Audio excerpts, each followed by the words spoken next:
আসসালামু আলাইকুম। এটা হচ্ছে আমার মালবেরি গাছ। মালবেরি গাছ থেকে কিছুদিন আগে বেশ কিছু আমি ফল খেয়েছি। এখন মালবেরি গাছটাকে আমার প্রুনিং করে দিতে হবে, কারণ সামনেই আবার ফল আসবে। এটা যতক্ষণ না আমি প্রুনিং করব ততক্ষণ এটাতে ফল আসবে না। তো প্রুনিং কিভাবে করতে হয়, প্রুনিং করার কয়দিন পরে ফল পাবো সেই আপডেট আমি আপনাদের সাথে শেয়ার করব ইনশাআল্লাহ সামনে। তো আজকে আমি গাছটাকে পুরোপুরি একদম কেটে দিব। এই যে বিসমিল্লাহ।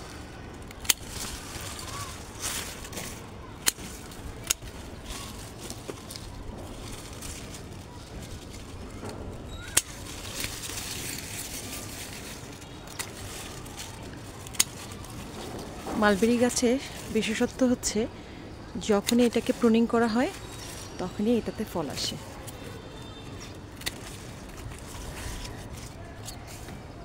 মালবেরি সাধারণত 12 মাসে হয়, কিন্তু এটা মেন সিজন হচ্ছে শীতে। শীতে এটার খুব ভালো ফলন পাওয়া যায়। এটার টেস্ট অন্যান্য সময় যেমন পাওয়া যায়, শীতকালে এর পরিপূর্ণ টেস্ট পাওয়া যায়।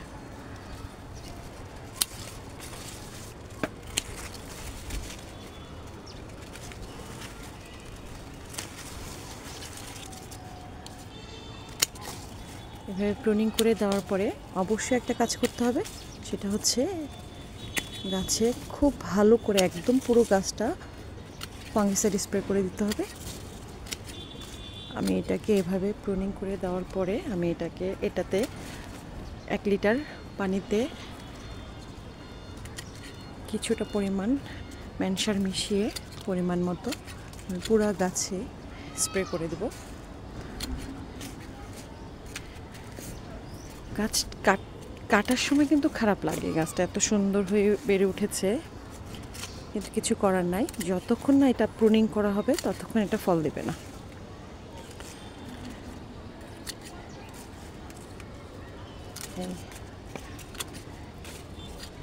আমার কিন্তু এখনো গাছে ফল আছে। এই যে